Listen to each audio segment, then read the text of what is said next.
Après l'écologie, ce sera, je ne sais pas, la menace de l'invasion par les Mongols de l'Europe. N'importe quel thème, n'importe quel bouc émissaire sera utilisable. Et à travers l'histoire, on multiplie les camps précisément pour éviter que le camp d'en face soit menaçant, soit réellement menaçant. Merci beaucoup. Ma question, moi, là aussi, c'est bon, vous m'entendez? Ma question, elle va dans le même sens. Vous y avez un petit peu répondu juste à l'instant, mais la réponse n'est pas suffisante. Parce que vous avez fait un survol historique des mouvements sociaux. Et dans l'histoire, les mouvements sociaux étaient engendrés par le fait qu'il y a une prise de conscience de classe sociale. Les esclaves se sont révoltés contre les maîtres. C'était évident, la situation des esclaves était un dénominateur commun pour se révolter. Les ouvriers qui étaient exploités dans les usines pouvaient à ce moment-là trouver un dénominateur commun pour se révolter. Les ouvriers, les artisans parisiens qui ont fait la commune pouvaient trouver à ce moment-là un dénominateur commun. Nous sommes arrivés aux Gilets jaunes. Et les Gilets jaunes montrent d'une façon manifeste l'échec de cette approche. Pourquoi? Pendant tous ces mouvements historiques que vous avez évoqués, les dominants se sont organisés. Les dominants sont devenus solidaires. Les dominants ont créé un réseau capitaliste que personne ne pourra actuellement contrôler. Les dominants nous contrôlent avec Internet, avec CAFA, avec etc. Maintenant, les dominés, qu'est-ce qu'ils ont fait? Les dominés se sont éparpillés. Les dominés, ils se sont segmentés. Parce que cette prise de conscience, et je suis tout à fait d'accord avec vous, qu'il y a les deux clans. Ça, c'est toujours, en approfondissant l'analyse de chaque ouvrier, de chaque fonctionnaire, de chaque employé actuellement en France, quel qu'il soit le travail qu'il fait, on trouvera toujours qu'il est dans une situation de dominant ou de dominé. Et la majorité d'entre eux sont dans une situation de dominé sans qu'ils le sachent. Et le problème actuellement, c'est qu'effectivement les médias sont dominés par le dominant, l'instruction est dominée par les dominants, pas partout comme vous l'avez dit, et maintenant que faire? Alors votre réponse c'est l'écologie va pouvoir nous créer le dénominateur commun pour se révolter. Non, c'est pas possible. Je dis strictement le contraire. Je dis strictement le contraire. Excusez-moi, alors c'est pas ça que j'ai. Alors la question c'est comment? Voilà, la question est que faire, c'est une vieille question. Ah voilà, exactement, je suis d'accord avec lui. Mais non, mais quand même la conclusion était qu'il y a les deux clans. Mais les dominants, maintenant comment les dominés pourront s'organiser? Voilà la question. Regardez par exemple, est-ce que vous croyez que c'est le hasard si la seule image que l'on a en tête sur l'histoire des Gilets jaunes, c'est l'image de heurts avec la police? C'est pas un hasard. On divisait déjà le mouvement entre les violents et les non-violents. Entre les vrais manifestants qui, depuis l'origine, ont de bonnes revendications, et puis des violents qui sont pratiquement des pillards et des sauvages. Et effectivement, la majorité des gens ne sont pas violents, et n'ont pas le goût de s'affronter avec des CRS, ça c'est clair. Ne serait-ce que parce que ça fait mal. On en sait quelque chose à Nice, notamment. Bon. Donc on a réussi, avec des images multiples et toujours standards sur la violence des manifestants, de certains manifestants, à dissocier le mouvement, à le dissoudre dans une critique systématique. Vous voyez, c'est des violents, c'est-à-dire des sauvages, des pilleurs. On a bien montré des vitrines défoncées avec des gens qui prenaient des choses dans les magasins, etc. etc. Sur 1000 gilets jaunes, il y a dû y en avoir un ou deux à chaque fois qui faisaient ce genre de choses. Comme dans tout mouvement. Vous savez, dans la résistance aussi, il y avait des pilleurs. Des gens qui volaient des paysans pour eux-mêmes et non pas pour distribuer au maquis. À la Libération aussi, il y a des abrutis. Hein. Ceux qui ont tondu les femmes à la Libération, je ne pense pas que c'était des résistants de la première heure, hein, qui avaient combattu la Gestapo. Hein. Ça leur posait d'autres problèmes, sans doute, que ceux de la résistance. À chaque occasion, bien sûr, quand les mouvements, quand la foule se met en mouvement, la foule n'est pas totalement un peuple, hein, c'est une foule, avec un noyau populaire, mais avec aussi des gens qui expriment leurs instincts simplement. Hein. Donc ça c'est clair. Est-ce que certains ne pensent pas que ça... Donc ça ne vaut pas la peine de se lancer dans ce genre d'événement? Je pense que si. Et on cultive cette idée, la violence, c'est pas beau. Néanmoins, on dépense un argent fou pour la guerre, on met la guerre partout, on intervient partout. Si vous voyez le nombre de bases militaires américaines, d'interventions militaires américaines, d'interventions françaises, les forces spéciales qui liquident des gens sans que personne ne sache, sans qu'on sache qui a décidé de les liquider, etc., etc. On fait la guerre partout et on utilise la violence partout, mais chez nous, on n'a pas le droit. C'est pas bien. Je crois que c'est pas bien nulle part, mais c'est pas un choix, précisément. Quand on crève de faim, quand on crève d'absence de travail, quand on n'a rien, je pense qu'effectivement, la violence, c'est presque une réaction élémentaire de survie. C'est presque une légitime défense. Presque une légitime défense. Monsieur Robert, bonsoir Robert. Une observation, enfin une remarque même, je te cache pas que je suis pas tout à fait d'accord avec toi quand tu fais l'analyse, quand tu fais le point commun entre la commune et les gilets jaunes. Moi, j'ai pas réussi à avoir une véritable sympathie pour ce mouvement. Je le dis, hein. Alors tu vas me dire en plaisantant, tu t'es en bourgeoisie. C'est peut-être vrai. C'est peut-être vrai. Mais plus sérieusement, ce qui m'a gêné dans ce mouvement, c'est l'absence de projet social. C'est l'absence de considération. C'est un balbutiement. Oui, mais je te le dis, hein, j'ai été gêné. Et j'ai été d'autant plus gêné que, tu le sais que j'ai travaillé pendant longtemps pour des syndicats. Alors j'ai tout connu, hein, des grèves, des occupations, des séquestrations d'employeurs, je l'ai fait. Hein, j'ai participé à des séquestrations d'employeurs, peu importe. Mais je me souviens aussi de ma première grande déception du mouvement syndical. Je te permets, je vais te la raconter en quelques minutes. C'était une grève chez De Richebourg. Et ne demandait rien. Les salariés ne demandaient pas grand-chose. Ils demandaient uniquement la mise en place de toilettes et de vestiaires, ce qui était du reste obligatoire. Donc les salariés vont voir l'inspection du travail, on est en pleine médiation avec l'inspection du travail, et un syndicat, la CGT pour ne pas la nommer, me mandate en tant qu'avocat pour aller sur le lieu où se trouvaient précisément tous les salariés. Le jour de cette grève, donc de Richebourg, je vois une opposition mais terrible entre deux sortes de salariés. Les uns qui souhaitent rentrer dans l'entreprise, et puis donc des salariés cégétistes ou autres. Et de l'autre côté, on a aussi des salariés avec des t-shirts noirs, du reste, la plupart étaient aussi des sportifs, etc. Je vois aussi des imams, enfin un imam ou des gens barbus, des religieux. Et là, je me rends compte qu'on est face à un mouvement, puisqu'on a là deux mouvements, sans projet, sans rien, en pleine discussion, et l'employeur habilement a pris des salariés, donc a fait en sorte que les piquets de grève soient également de quartiers défavorisés. Donc on avait des jeunes des Moulins, des jeunes de l'Ariane, etc. Et il y avait une telle confusion, Robert, ce jour-là, c'est que la CGT ne maîtrisait plus rien. Plus rien. Et donc on n'arrivait pas à aboutir sur l'application même du droit. Et vient alors les RG qui m'appellent, qui me disent venez maître, et je leur dis mais c'est la première fois que je vois ça, plus personne ne maîtrise plus rien, et là il me dresse, il me fait une leçon politique sur ce qui va se passer en France, en m'expliquant qu'en effet il n'y a plus d'idéologie dans les syndicats, il y a moins de bénévoles, il y a un désintérêt total pour le droit en particulier, etc.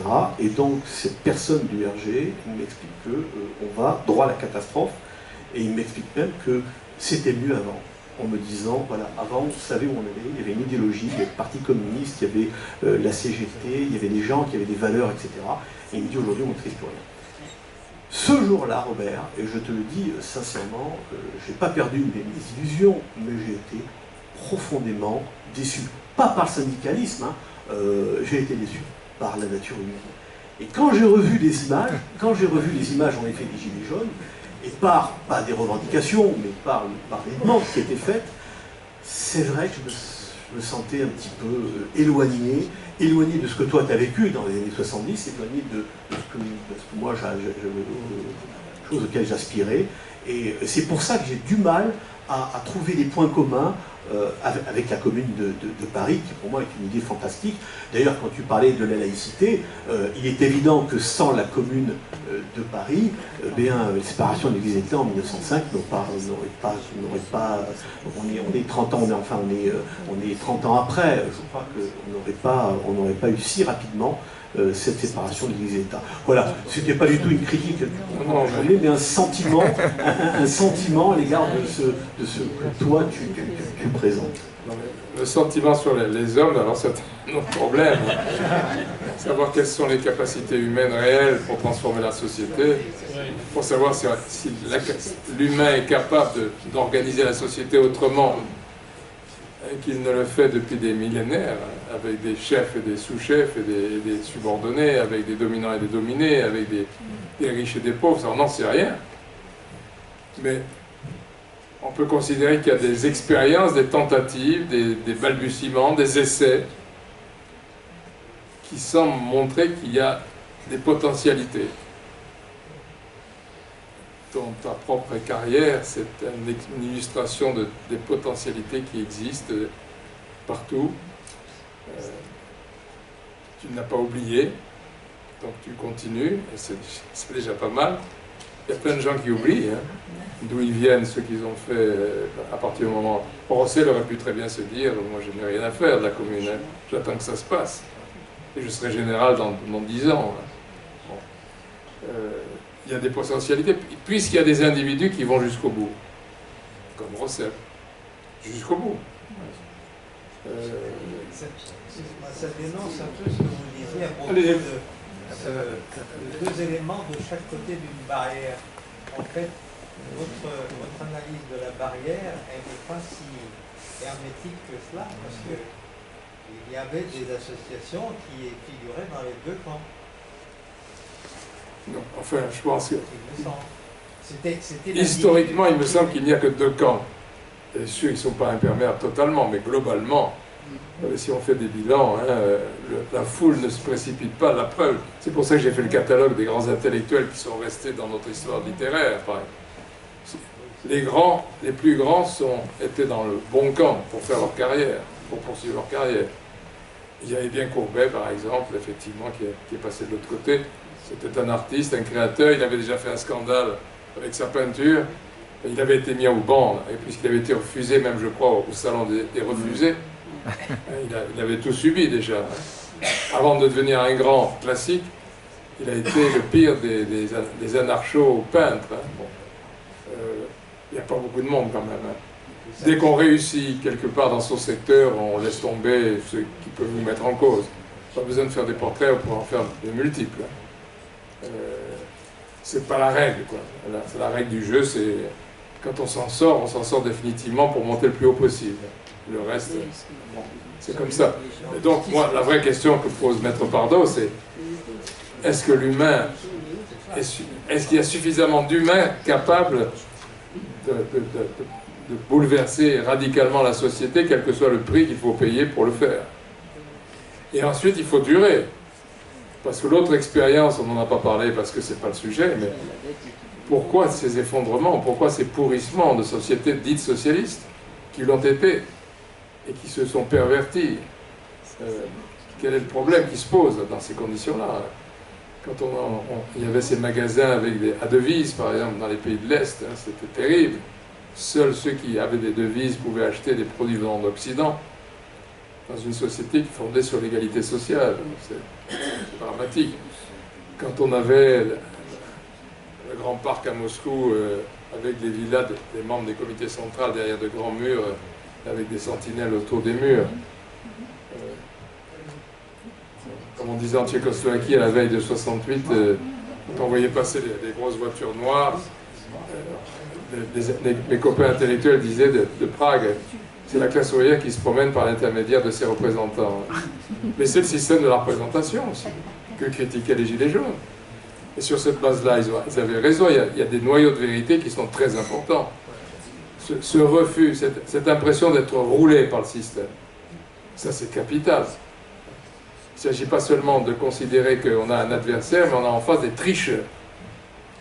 Et je crois que le régime que l'on a en face de nous, c'est le plus beau régime de tricheurs qu'on a eu depuis longtemps. On a eu des vulgaires, on a eu des mous, et on a des tricheurs maintenant. Je ne sais pas si vous avez entendu le discours de Macron devant l'OIT, un procès du capitalisme, qui n'a d'ailleurs été reproduit nulle part, hein, avec une discrétion totale. Hein. C'est le charme discret du macronisme, ça. C'est un discours dont certaines phrases pourraient être dans la bouche d'un délégué CGT. Hein. Alors, la télé et la radio sont restés silencieux. Sarkozy a fait le même il y a 5 ans. Voilà, Sarkozy, il a repris, paraît-il d'ailleurs, des formules que Sarkozy avait utilisées devant l'OIT aussi quelques années auparavant. C'est-à-dire qu'il sert la soupe, une soupe différente selon l'auditoire. Devant les Gilets jaunes, à l'OIT, à l'Élysée, devant les campagnes électorales. Et je crois que c'est dur de combattre des tricheurs. Et c'est quand même la grande vertu de la grande bourgeoisie, des milieux d'affaires, d'être tricheurs. Avec l'évasion fiscale, avec les paradis fiscaux, etc. Les tricheurs. C'est dur à combattre les tricheurs. Si on a un capitaine de parachutistes en face de soi, on sait ce qu'on attend de lui. Mais un tricheur, c'est dur de savoir quelle carte il va sortir pour vous rouler. C'est pas commode du tout. Et je crois qu'on va avoir à se battre avec des tricheurs parce qu'eux, ils apprennent plus vite que nous, ça c'est sûr. Ils se trompent moins souvent que nous, ça c'est sûr. Eux, ils savent très bien qu'il n'y a que deux camps. Ils cherchent leur camp à eux. En ce moment, ils cherchent, je suis absolument certain que les milieux d'affaires s'interrogent sur quelle est la force la plus utilisable, la plus instrumentalisable. Est-ce qu'on continue avec lui? Est-ce qu'on reprend un peu les autres? Qu'est-ce qu'on fait? Ils apprennent vite, ils se décident, ils ont les moyens, ils ont tous les moyens. Ça se comprend. Nous, on a les moyens. Regardez, on a l'association des Amis de la Liberté, on distribue des tracts en papier, on a un site internet, on a quand même des choses, hein, mais c'est difficile de comparer avec les coffres-forts. Moi, j'aimerais continuer dans votre discours. Je prends l'idée de monsieur. Les dominants ont gagné. Et qu'est-ce qui fait qu'ils gagnent tout le temps, ces gens-là? Ils sont plus intelligents, plus cultivés, plus disciplinés. Alors que nous, moi je me base sur la dernière élection européenne, la dispersion, c'était vraiment écœurant. C'était même, je dirais, allez, j'ose le mot, dégoûtant. Ça dégoûte qui que ce soit, même les milites, disons. Je parle pour moi. De la politique et de suivre ces gens-là. Est-ce que c'est histoire d'homme? C'est quoi exactement? C'est sans fin cette histoire. Merci. C'est toujours plus difficile d'être vaincu que vainqueur. Et puis il y a des vainqueurs qui ont l'habitude d'être toujours vainqueurs et nous on a l'habitude d'être trop souvent vaincus. Et ça joue aussi. Le nombre de défaites politiques subies par bon nombre d'entre nous ici présents, c'est un vrai catalogue. Hein. Moi je peux... Et ça pèse, y compris sur l'opinion que l'on a de nous. Parce qu'à force d'être vaincu, pourquoi est-ce qu'un jour on serait vainqueur? Je pense qu'un citoyen moyen se dit ça. Moi j'ai été élu à un moment hein, dans un canton du moyen pays. Et je revenais en faisant des comptes rendus en disant que à l'Assemblée ou au Conseil général, on avait été battu, on avait été battu, on avait été battu. Mais la leçon quand il y a les électeurs, c'est mais s'il est toujours battu, à quoi ça sert de l'avoir? S'il veut nous ramener des sous, des subventions, etc., il faut qu'il fasse partie du camp des vainqueurs. Or, à l'époque, c'était Jacques Médecin, président du Conseil général, mais il y avait peu de chances d'arriver à être vainqueur. Et donc, les électeurs ne se trompent pas forcément en se disant « Moi, je m'en fous de ce qu'ils pensent. Fondamentalement, c'est je voudrais bien qu'on vive un peu mieux, que la route soit en meilleur état, qu'il y ait moins de chômeurs, etc. » Et donc, peut-être il faut être du camp du vainqueur pour en avoir davantage. Alors qu'avec lui, on va avoir toujours des drapeaux en berne. Ça se comprend. J'ai été battu tout de suite. Je rebondis sur ton intervention, mais aussi sur celle de notre ami avocat. Oui, bien sûr, les dominants ont gagné. Je crois que ce n'est pas parce que les dominés seraient par essence ou intrinsèquement débile, mauvais, faible, etc., etc. Non, c'est une construction. C'est une construction sociale. Les dominants, oui, bien sûr, ils ont mis en œuvre, depuis des dizaines et des dizaines d'années, des moyens pour construire leur hégémonie culturelle, et ils y sont parvenus. C'est notamment ce que nous avons essayé de faire ressortir lors du séminaire sur le néolibéralisme cette année, c'est-à-dire comment un groupe arrive à construire son hégémonie dans la durée à travers les médias. On pense tout de suite aux médias, bien entendu, mais il y a aussi d'autres canaux, comme, mais Robert l'a dit aussi, comme l'éducation nationale, hein, les programmes. Sachez par exemple qu'en ce moment même, le ministre Blanquer de l'Éducation nationale, il est en train de reconstruire, de redéfinir de fond en comble l'enseignement de sciences économiques et sociales. Eh bien, il faut savoir, je vous invite à vous renseigner sur Internet à ce sujet, c'est extrêmement éclairant. Il faut savoir qu'avec les nouveaux programmes de sciences économiques et sociales, je m'arrêterai à cet exemple, les élèves de lycée ne pourront plus entendre parler d'un certain nombre de questions chaudes, vives, questions vives, comme le profit, etc., etc. On n'en parlera plus en lycée. On parlera de toute autre chose. Et ça, c'est le fruit d'une décision politique. C'est des nouveaux programmes. Les enseignants qui sont fonctionnaires sont... ici, il y a des enseignants, ils ne peuvent guère faire autrement que d'appliquer les programmes, parce qu'au bout du bout, il y a des examens. Voilà. Et c'est un élément de construction d'hégémonie. Et le résultat, c'est ce que vous avez dit tout à l'heure, ce que vous avez évoqué. Oui, il y a... on peut être vraiment très, très déçu, très amer, hein, quand on voit le niveau qui peut être, que peuvent exprimer des gens qui se battent, etc. C'est vrai.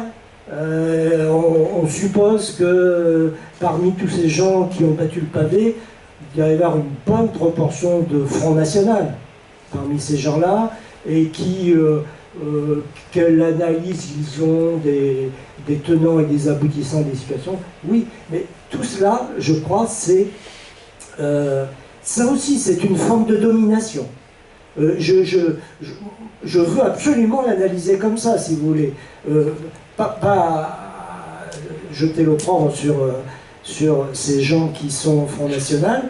Ils ont fondamentalement tort, c'est clair, mais ils se tirent une balle dans le pied. Ils ne s'en rendent absolument pas compte, mais ils se tirent une balle dans le pied, mais ils sont victimes du mécanisme d'hégémonie qui règne depuis tant et tant d'années. Et moi, je voudrais ajouter quand même quelque chose.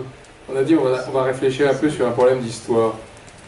On a quand même tellement l'habitude de travailler dans la tête des temps courts. Je crois que l'histoire, c'est un temps long. Il n'y a pas une révolution toutes les pages dans un manuel d'histoire. Il y en a toutes les 150 pages. Avant 1789, c'est pour ça que j'ai commencé comme ça, il y a eu des milliers de rébellions locales, des répressions des paysans, des serfs qui se mettaient en colère et qui en avaient marre. Il y en a eu des tas et des tas avant que celle de 89 réussisse, parce qu'il y avait une bourgeoisie qui s'était constituée, etc. etc. L'histoire, c'est un temps long. Hein. Effectivement, c'est très dérangeant de savoir que nous, on a une vie relativement très courte, et que l'histoire, ça s'étale sur des siècles, voire de bien davantage. Mais ça ne veut pas dire parce qu'aujourd'hui, les hommes tels qu'on les connaît dans une société donnée, on a l'impression d'être impuissant par rapport à des rapports de force défavorables. est-ce que ça veut dire que dans 50 ans, 100 ans, 150 ans, 200 ans, non, ça ne veut rien dire du tout, on n'en sait absolument rien. L'histoire a plus d'imagination que nous. Hein. Il se passe bien d'autres choses à travers l'histoire. Mais c'est difficile à supporter de savoir que on va fermer la porte sans avoir voulu, sans avoir pu transformer quoi que ce soit, ou presque. Hein. Mais ça prouve absolument rien. Peut-être ça donne... Les résultats dans 200 ans seront les mêmes qu'aujourd'hui, peut-être tout sera radicalement changé, on n'en sait absolument rien. Et regardez, qui est-ce qui pouvait imaginer, la veille des Gilets jaunes, qu'il y aurait les Gilets jaunes? Personne. Qui est-ce qui pouvait imaginer en avril 68 qu'il y aurait mai 68? Personne. Qui est-ce qui pouvait en penser, quand on entrait dans la résistance en 40 ou 41 ou 42, qu'on allait arriver au bout par la libération? Personne. Au contraire, hein. Ceux d'ailleurs qui sont engagés en 41, il n'y en a pas beaucoup qui sont arrivés au bout. Hein. Mais néanmoins, la résistance est arrivée au bout, elle, avec la libération. Qui est-ce qui pouvait imaginer, lorsque Stalingrad était attaqué par la Wehrmacht, que c'était le début de la fin pour elle? C'était le contraire. Je pense que tous les petits Français qui avaient des cartes sur leur mur à l'époque et plantaient des petits drapeaux selon les troupes qui avançaient ou qui reculaient, se disaient c'est fini. Et maintenant c'était le début d'une contre-offensive qui allait déboucher sur Berlin. Je crois que l'histoire est beaucoup plus complexe, beaucoup plus lente que nous-mêmes et nos réactions. Et puis on va de plus en plus vite. La vitesse est une vertu aujourd'hui. On ne sait pas où on va, mais on y va vite. Et il faut aller vite, on ne sait pas pourquoi d'ailleurs. Personne ne nous a dit que c'est une vertu d'aller vite, mais il faut y aller vite. Et ça marche pour beaucoup de gens. Hein. Il n'y a qu'à voir les motards dans le quartier, ça tourne, ça va vite. Hein. On ne sait pas exactement où ils vont, mais ils y vont. Hein. Bon. Même en se cassant la figure. Bon. Raisonner vite, c'est se tromper en matière historique. L'histoire, c'est un long déroulement, un long développement. Et vous savez, quand on voit par exemple les dessins des grottes préhistoriques, on s'aperçoit que les hommes, ils étaient déjà en gros conçus comme nous, hein, avec les mêmes aptitudes. Et c'est pas rassurant, parce que s'ils dessinaient aussi bien hier, il y a quelques millénaires, qu'aujourd'hui, c'est que précisément, le chemin a été difficile pour en arriver simplement où on en est aujourd'hui. Hein. Mais 5000 ans, 10 000 ans, 20 000 ans, on a ici un astronome hein, qui pourrait nous dire que j'intervienne. À l'échelle des millénaires, c'est rien ce qui se passe. Rien. Non, mais ça simplement, je dis, c'est un peu pour répondre à Maître Bardot, c'est que, bon, ce qui nous manque maintenant, c'est vraiment une éducation populaire. La décentralisation culturelle est née après-guerre par les gens qui étaient dans les stalags et dans la résistance. Il faut savoir que M. Obadia de l'Académie française, ses premiers textes ont été joués dans des stalags. Et quand il n'y a plus de syndicalisme parce qu'on l'a supprimé. Je veux dire, bon, rappelez-vous de la phrase de monsieur Lelay, il me faut des cerveaux disponibles pour la pub. Bon, eh ben, les cerveaux sont disponibles, et quand ils vont voter, ben, ils sont comme ça. Voilà. Mais inversement, Thiers disait la question sociale est réglée. Elle n'était pas réglée visiblement, parce qu'il y a eu plein de luttes ensuite qui ont suivi. Merci de me donner la parole en dernier. D'ailleurs, ce sera une conclusion que je vais donner sur votre conférence, mon cher Robert Charvin. C'est que j'ai le sentiment que le choix de l'histoire malheureuse, tragique de Rosset illustre bien que la nature humaine, finalement, c'est l'affaire de l'individu et non pas de la collectivité. C'est tout. Ça paraît indissociable pourtant. L'individu seul n'est rien.